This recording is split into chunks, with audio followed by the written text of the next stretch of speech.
समस्त संगी बहिना भाई बंधु और समस्त व्यूअर के जन्माष्टमी के बहुत बहुत शुभकामना दे रहल छी। जन्माष्टमी के रास बधाई अहाँ सबके। जन्माष्टमी के बधाई के साथ साथ आइ हम लड्डू गोपाल के खातिर एक प्रिय भोग बनाबे ले जा रहल छिए और सोचलिए अहाँ सबके साथ भी हम शेयर करिए।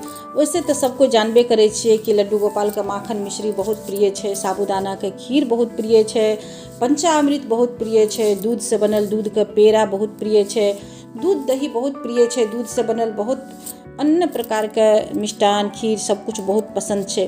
तो वही में जे छै से हम कुछ रेसिपी पहिनैयो से देने छिए, जेना कि मखान अगर मीठा भए जाए तो फिर की कहल जाए, लड्डू गोपाल ओनाहिए प्रसन्न भए के जे छै से कृपा बरसेते। तो हम वही खातिर जे मखान पारे के रेसिपी भी लेके आयल छिए, अहाँके आई बटन में मिल जात। मखान पारे के रेसिपी जरूर बना के श्री कृष्ण भगवान के एहि बेर भोग लगाएब।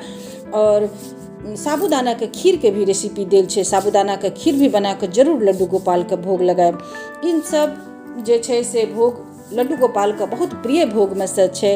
ओही में से बहुत प्रिय भोग एगो छै धनिया के पंजीरी, जे हम बनाबे ला जा रहल छिए, अहाँ सबके साथ शेयर करबे। अहाँ सब जरूर से जरूर बना के अबरी धनिया के पंजीरी लड्डू गोपाल के भोग लगाएब, मखान पारे के भोग लगाएब, साबूदाना के खीर भोग लगाएब और फिर देखब श्री कृष्ण भगवान के कृपा केना बरसे छै। एते कृपा बरसत की कहल जाए। सब कोई के बुझल हैत, लगभग बेसी गोरे बुझते हेथिन जे धनिया जे छै से धन के कारक छै और श्री कृष्ण लड्डू गोपाल के वही के खातिर जे छै से धनिया के पंजीरी विशेष रूप से चढ़ायल जाय छै। कोई भी मंदिर हो, वृंदावन मथुरा या कहीं भी जहाँ पर जन्मोत्सव के त्यौहार मनायल जाय छै, तो बिना धनिया के पंजीरी के जे छै से त्यौहार नहीं मनायल जाय छै। अवश्य ही बने छै धनिया के पंजीरी। और अपना सब चूँकि अभी मंदिर सब बंद छै, घर में लड्डू गोपाल के पूजा करे छिए, तो ई प्रसाद जे छै से वंचित रह जाय छै। हम सब चूँकि जाने नहीं छिए तो नहीं चढ़ा पाबे छिए, तो वही खातिर जे छै से हम ई रेसिपी अहाँ सबके साथ शेयर कर रहल छिए। ई भोग और अवश्य बना के लड्डू गोपाल के अबरी भोग लगाएब और फिर कृपा देखब।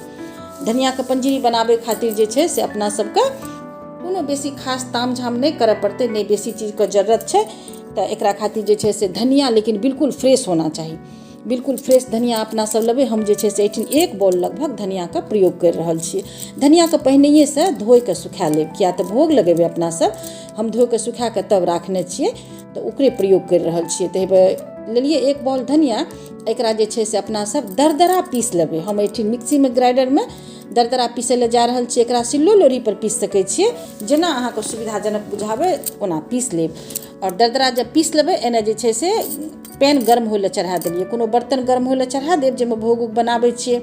और ओहिमे जे छै से लगभग 2 चम्मच घी दे देब। घी जब पिघल जेतै तो ओहिमे अपना सब जे ई धनिया पीस के ग्राइंडर में पीस के दरदरा राखने छिए, ई धनिया के जे छै से ओहिमे गिरा देबै पैन में। और घी में जे छै से मिला देबै खूब बढ़िया से छोलनी से। और बिल्कुल धीरे धीरे एकरा जे छै से अपना सबके भुजनाइ छै। ई नहीं कि गैस खूब तेज कर देबै और बस 2 मिनट में फड़फड़ा जेतै, रंग भए जेतै ब्राउन और भए गेलै।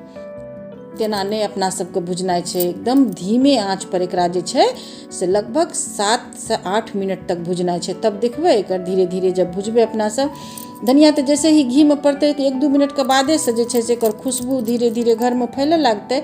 लेकिन 8-9 मिनट के बाद देखबै जे खूब सुंदर कलर, ई रंग के कलर जे एकदम ब्राउन जेना कलर भए जेतै अपना सबके। और खुशबू से तो पूरा वातावरण एकदम शुद्ध भए जेतै। जरूर अहाँ ई जे छै से भोग अबरी बना के लड्डू गोपाल के भोग लगाएब। अपना सब जे छै से इतना जब एहन कलर भए जेतै तब जे छै से एहि स्टेज में गैस के बंद कर देबै। गर्मे गैस में अपना सबके चीनी नहीं मिलाना छै। आब में चीनी मिला रहल छिए। लगभग एठिन जे छै से हम 3 चमचा, 1 बॉल धनिया रहे तो ओहिमे 2 चम्मच देसी घी देलिए और 3 चम्मच चीनी देलिए और मिला देबै चीनी खूब बढ़िया से। और ओकर बाद जे छै से अपना सबके ई पंजीरी बन के बिल्कुल पूरी तरह से तैयार छै लड्डू गोपाल के भोग लगावे खातिर। चलू फिर लड्डू गोपाल के धनिया के पंजीरी भोग लगाबू और लड्डू गोपाल से विशेष कृपा प्राप्त करू। कमेंट में लड्डू गोपाल के जय श्री कृष्णा, जय लड्डू गोपाल, कुछ न कुछ लड्डू गोपाल के नाम से अवश्य कमेंट करब और फिर देखब कृपा कितना बरसे छै। तब तक जे छै से सब कोई खूब खुश रहू, मस्त रहू, खूब प्रसन्न रहू। फिर मिलब अगला वीडियो में।